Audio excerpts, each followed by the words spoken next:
You came to me in that hour of need, when I was so lost, so lonely. You came to me, took my breath away, showed me the right way, the way to lead.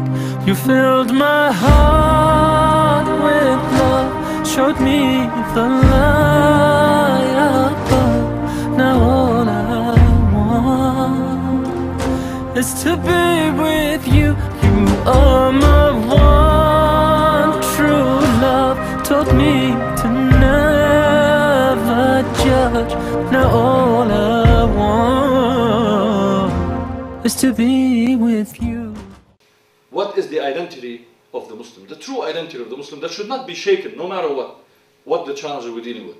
We are an ummah that is centered on faith, on iman.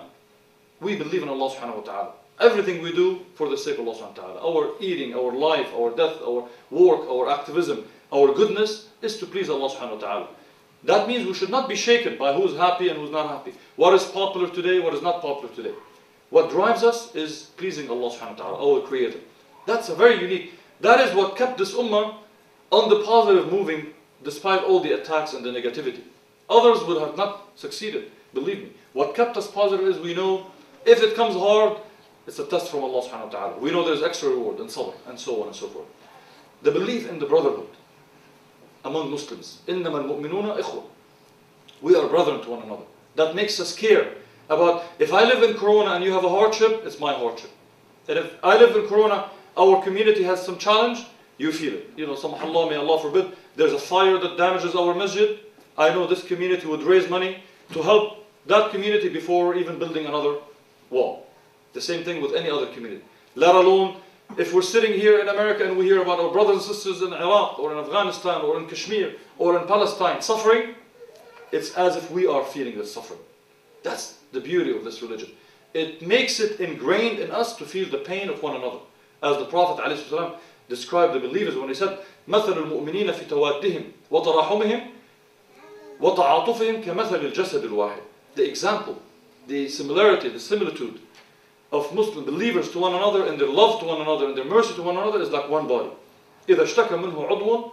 If one organ, one part is in pain, the whole body, تَدَاعَ لَهُ سَائِرُ الْجَسَدِ بِالسَّهْرِ وَالْحِمَّةِ. The rest of the body feels that pain and comes to the aid of that organ. That's the beauty of this ummah. That's how it is. And that means they were not able to divide us. Say, oh, you are groups here, or you're in Southern California, why would you care about the New York? Why do you care about this group? Or you are American Muslims, why should you talk about the rights of Muslims in Afghanistan, or Palestine, or Iraq? No, we care about the affairs and the treatment of everyone, every Muslim everywhere else. The third identity characteristic is that we see human race as a human family. That's subhanAllah. Islam tells us, yes, we are an ummah among ummahs, among nations. You're one Muslims, but you're not different than others in a sense. You all belong to the one nation of mankind. Your father and mother are one, Adam and Hawa.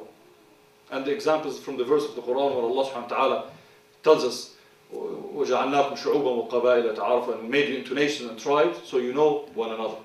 Basically the example is, we created you from one pair, single pair. The other characteristic is the mercy of this ummah. Allah subhanahu wa ta'ala described Muhammad, the prophet of this ummah, sallallahu ta'ala wa sallam, وَمَا أَرْسَلْنَاكَ إِلَّا رَحْمَةً لِلْعَالَمِينَ. O Muhammad, we haven't sent you, verily, except as a mercy to the worlds. We are a mercy. Don't let any mistreatment of others change who we are. Do not let the injustice of others make you sway from justice, as the ayah in the Quran says.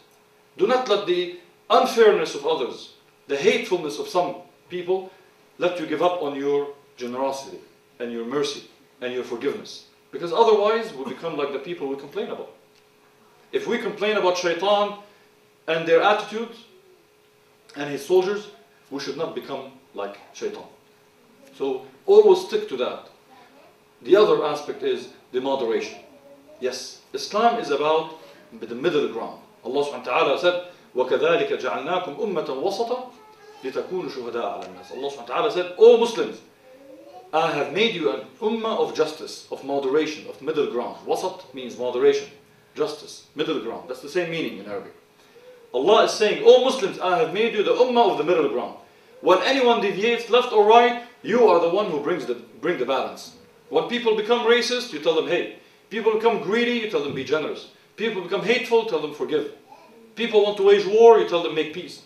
When people deviate from the middle ground, you are the ummah that you are supposed to bring people to the balance. The question, are you in that position today? We're not. We have to work on ourselves. That is a characteristic of this ummah. And this ummah stays away from extremism. The Prophet ﷺ said, إِيَّاكُمْ وَالْغُلُوبِ إِيَّاكُمْ وَالْغُلُوبِ. He said, beware of extremism. Beware of extremism. What destroyed nations before you was extremism in religion. Meaning the extreme interpretation and extreme practice of the religion.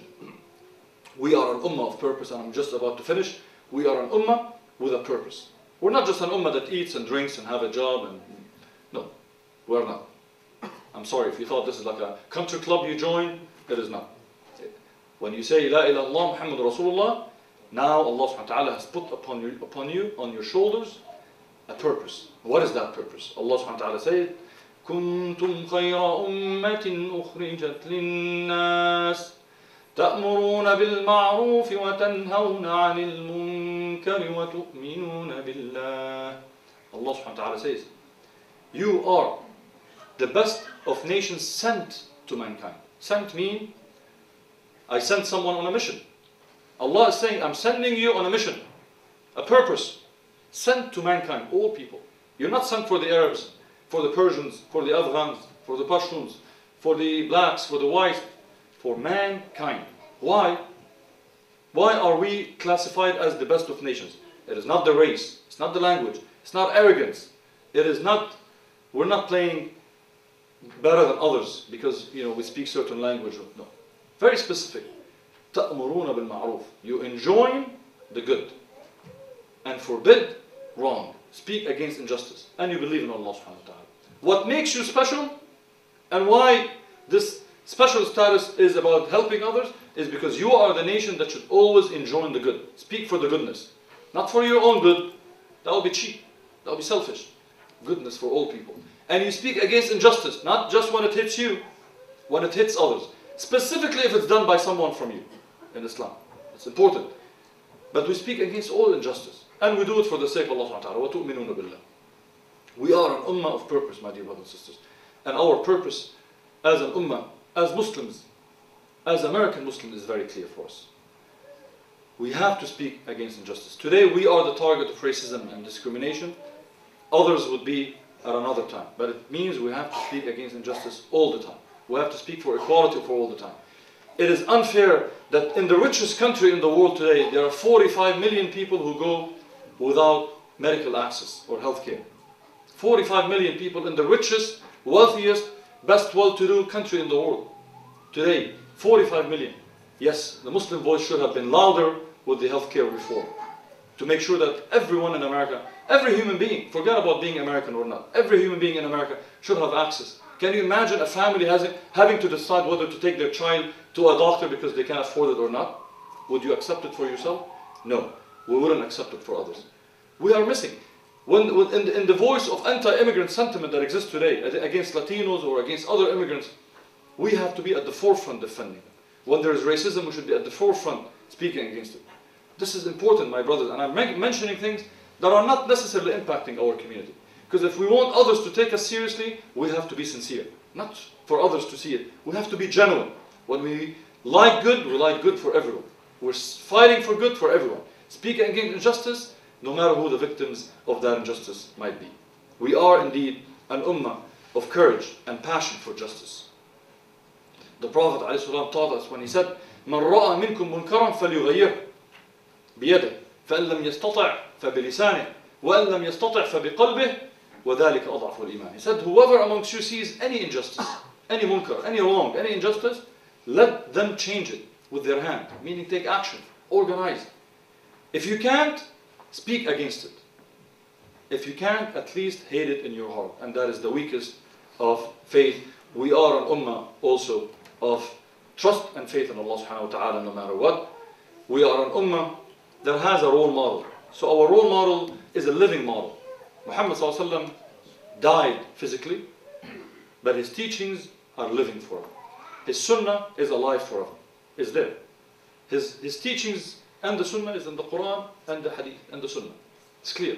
Our role model is there. No one can say, I'm confused on how to do. Can I be unjust or not? Well, it's clear. So it's important to always go back to our base. Our base is Islam and the role model that Muhammad ﷺ represents for us.